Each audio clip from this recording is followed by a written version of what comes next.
जोरू का गुलाम। एक बार की बात है, राजा अकबर व बीरबल दरबार में बैठे कुछ अहम मामलों पर चर्चा कर रहे थे।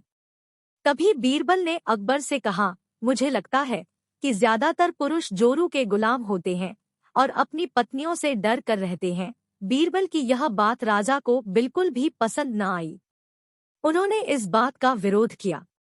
इस पर बीरबल भी अपनी बात मनवाने पर अड़ गए। उन्होंने राजा से कहा कि वे अपनी बात को सिद्ध कर सकते हैं, मगर इसके लिए राजा को प्रजा के बीच एक आदेश जारी करवाना होगा। वह आदेश यह था कि जिस पुरुष के अपनी पत्नी से डरने की बात सामने आएगी, उसे दरबार में एक मुर्गी जमा करानी होगी। राजा बीरबल की इस बात पर तैयार हो गए।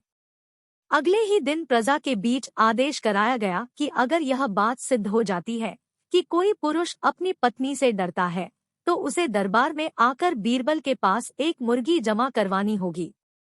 फिर क्या था, देखते ही देखते बीरबल के पास ढेरों मुर्गियां इकट्ठा हो गई और सैकड़ों मुर्गियां महल के बगीचे में घूमने लगी।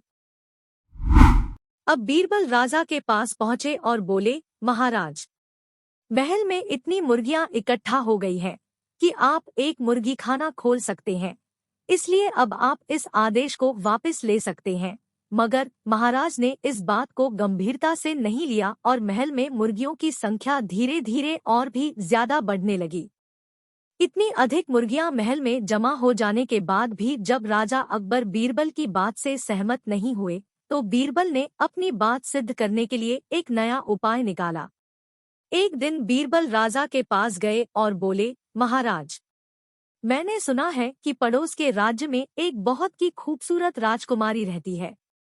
अगर आप चाहें तो क्या मैं आपका रिश्ता वहां पक्का कराऊं? यह सुनते ही राजा चौंक उठे और बोले, बीरबल, तुम ये कैसी बातें कर रहे हो? महल में पहले से ही 2 महारानियां मौजूद हैं। अगर उन्हें इस बात की भनक भी लगी तो मेरी खैर नहीं होगी।